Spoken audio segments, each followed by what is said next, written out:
हाय मित्रों, आप सभी का स्वागत है आपकी सफलता में। मैं नीरज कुमार आपके लिए नया वीडियो लेकर आया हूं लोकसभा का। जी हाँ, यदि आप लोकसभा से संबंधित सारे प्रश्न को हल करना चाहते हैं, एग्ज़ाम में किसी भी तरह के प्रश्न को नहीं छोड़ना चाहते हैं, तो इस वीडियो को शुरू से लेकर अंत तक अवश्य देखिए। तो मैं सीधा अब टॉपिक पे आता हूँ। जहाँ तक कि मैंने आपको पिछले वीडियो में राज्यसभा की संपूर्ण जानकारी दी। जी हाँ, उसी तरह से आप लोग जानते हैं कि हमारे भारतीय केंद्रीय प्रणाली की सबसे बड़ी बैठक संसद में होती है और संसद राष्ट्रपति, राज्यसभा और लोकसभा को मिलाकर होती है। मैंने पिछले वीडियो में भी आप लोग को बताया कि संसद की जानकारी हमें 79 यानी 79 में मिलती है और वहीं अनुच्छेद राज्यसभा की जानकारी 81 में 80 में मिलती है और वहीं हमें लोकसभा की जानकारी अनुच्छेद 81 में मिलती है। ठीक है, वही मैं आज आप सभी के साथ लोकसभा की जानकारी देने आया हूँ। ठीक है, तो लोकसभा की जानकारी प्राप्त करें और इससे संबंधित सभी प्रश्न का हल करें। ठीक है, लोकसभा को कई नाम से जाना जाता है। लोकप्रिय सदन, निम्न सदन, अस्थायी सदन। ठीक है, जबकि हमने राज्यसभा में पढ़ा अस्थायी सदन की जगह पर राज्यसभा को अस्थायी सदन के नाम से जाने जाते हैं। ठीक है, बिल्कुल। अब आते हैं लोकसभा पे। तो लोकसभा को पहले हाउस ऑफ पीपल के नाम से जाना जाता था। ठीक है, क्योंकि इसी नाम से ही लोकसभा का गठन हुआ था। लोकसभा का गठन 17 अप्रैल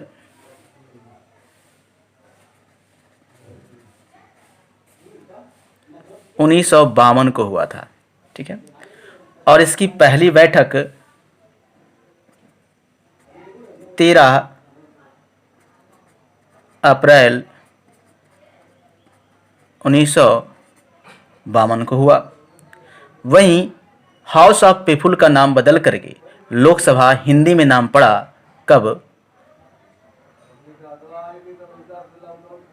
14 मई 1952 को। ठीक है मित्रों, इसकी जानकारी हमें अनुच्छेद 80 के साथ साथ अनुच्छेद 331 में भी मिलता है। ठीक है, मूल संविधान में लोकसभा के सदस्य की संख्या, मूल संविधान में लोकसभा के सदस्य की संख्या 500 थी। ठीक है, लेकिन इसमें जिस तरह से संविधान संशोधन होता गया, परिवर्तन आते गए। ठीक है, जब इसमें 31वां संविधान संशोधन 1974 के तहत संशोधन हुआ, तो इसमें लोकसभा के सदस्यों की संख्या 500 से बढ़कर 547 हो गई। और उसके बाद जब 1987 में संशोधन हुआ तो लोकसभा के सदस्य की संख्या अधिकतम 552 हो गई। वर्तमान में 552 की अधिकतम संख्या है लोकसभा के सदस्य की, लेकिन निर्वाचन 545 का ही होता है, आंग्ल इंडिया मिला करके। ठीक है मित्र, कहता है 545 में 530 राज्य से और 20 केंद्र शासित प्रदेश से सदस्य चुने जाते हैं और 2 आंग्ल भारतीय के सदस्य इसमें चुने जाते हैं। लेकिन 20 के जगह पे 13 ही सदस्य चुने जाते हैं केंद्र शासित प्रदेश से। टोटल 545 सदस्य का निर्वाचन होता है। सीट हमारे लोकसभा में वर्तमान में है। ठीक है, कहा जाता है क्या कि इसके कार्यकाल क्या होते हैं? तो लोकसभा के सदस्य का कार्यकाल 5 वर्ष का होता है। इसके पहले हमने बताया आपको कि लोकसभा के राज्यसभा के कार्यकाल 6 वर्ष का होता है, लेकिन प्रति 1/3 भाग 2 साल में अवकाश प्राप्त करते हैं। पिछली जानकारी मैंने आपको पिछले वीडियो में दिया है। अगर आप राज्यसभा का वीडियो नहीं देखे हैं तो आप राज्यसभा का वीडियो, पिछले के वीडियो देख सकते हैं। ठीक है। 5 वर्ष का लोकसभा के सदस्य का कार्यकाल होता है, लेकिन किसी भी तरह का यदि आपातकाल लगे तो उनका कार्यकाल 1 वर्ष के लिए एक बार में बढ़ सकता है। यदि आपातकाल फिर भी नहीं खत्म हुआ है तो फिर से अगले वर्ष 1 वर्ष के लिए फिर से वो कार्यकाल उनका बढ़ जाएगा। ठीक है मित्र। लेकिन जैसे ही आपातकाल खत्म होता है 6 महीने के अंदर चुनाव होना आवश्यक है। ठीक है। अब आते हैं लोकसभा की योग्यता पे। तो लोकसभा के सदस्य बनने के लिए आखिर योग्यता क्या होनी चाहिए? लोकसभा के सदस्य होने के लिए योग्यता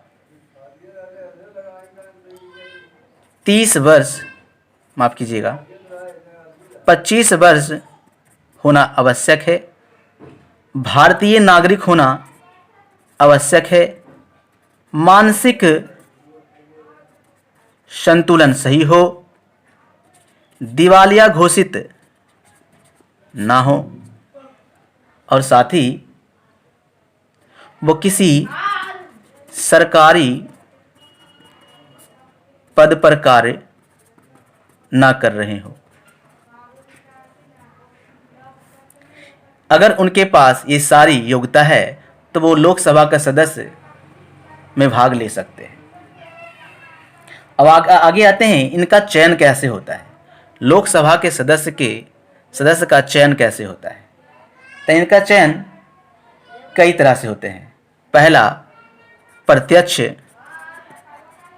रूप से। मैंने आपको बताया प्रत्यक्ष रूप वो होते हैं जो डायरेक्ट जनता लोकसभा के सदस्य को चुनते हैं। ठीक है। और वहीं आप राज्यसभा पढ़ें तो राज्यसभा में अप्रत्यक्ष रूप से सदस्य का चुनाव में भाग लेते हैं। ठीक है। यानी आम जनता उसमें भाग नहीं लेते हैं। ठीक है। एक होता है सार्वभौम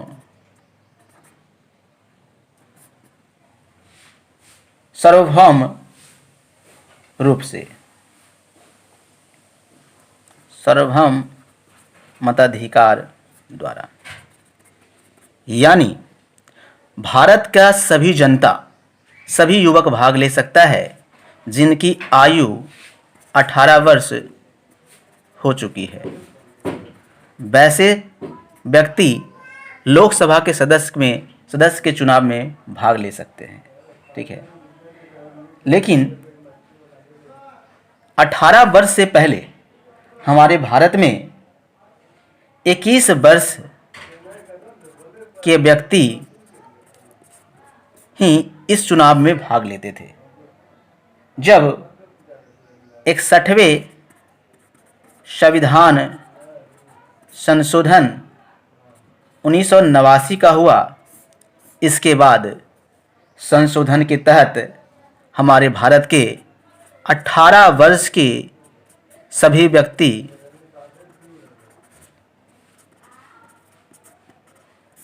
भाग लेने लगे।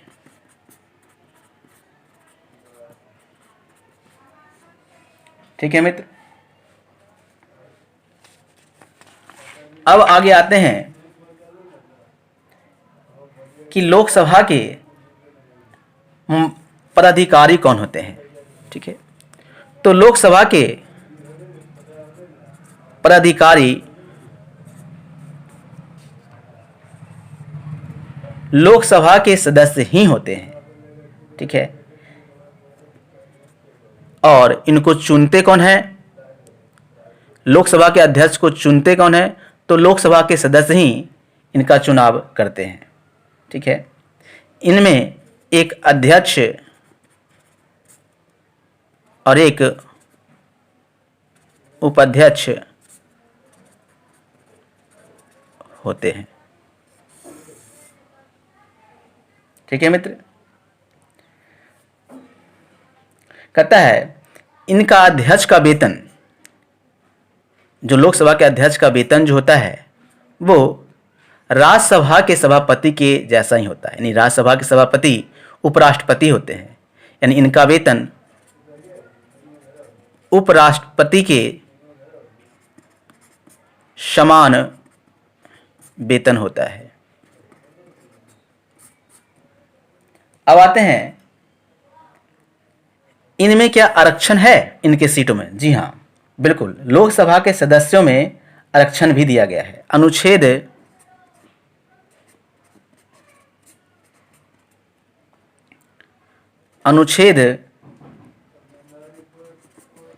330 के तहत, अनुच्छेद 330 के तहत अनुसूचित जाति को यानी एससी के लिए 84 सीटें और एसटी के लिए 47 सीट का अनुमोदन किया गया है। वहीं अनुच्छेद 331 के तहत, अनुच्छेद 331 के तहत यह बताया गया है कि भारतीय आंग्ल भारतीय का सीट 2 सुरक्षित किया गया है।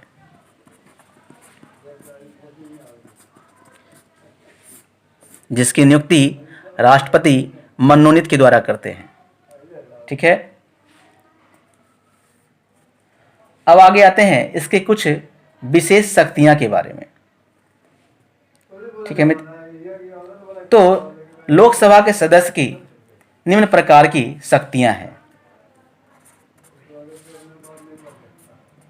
जैसे किसी भी विधेयक को धन विधेयक को घोषित करता है। यह विधेयक धन विधेयक है या नहीं,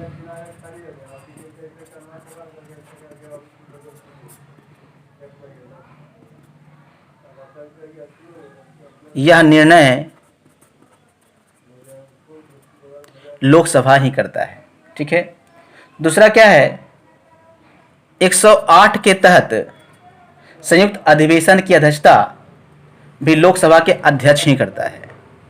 ठीक है मित्र, तीसरा क्या है, किसी भी विधेयक के अधिक, अगर किसी भी विधेयक का जो अपील जो होता है, कोई विधेयक अगर जो अपील करता है और दोनों विधेयक दोनों में 50% का मत आता है, तो इस समय उसको विशेष रूप से जो मत देते हैं, निर्णायक मत देते हैं, वो लोकसभा के अध्यक्ष ही करते हैं, निर्णायक मत देते हैं। ठीक है, अब आते हैं इसके विशेषाधिकार में। विशेष जानकारी लोकसभा से जानकारी प्राप्त करते हैं इसमें, तो लोकसभा के अध्यक्ष को 60 दिन के अंदर उन्हें संसद में उपस्थित होना अनिवार्य है। यदि वो 60 दिन के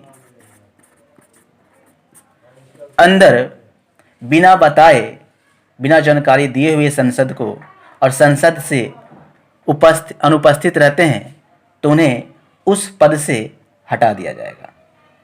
ठीक है, दूसरी विशेष जानकारी, किसी भी तरह के चुनाव में, चाहे वो राष्ट्रपति का हो, विधानसभा का हो, लोकसभा का हो, यदि कोई चुनाव में खड़े होते हैं, ठीक है, और वो 1/6 भाग से कम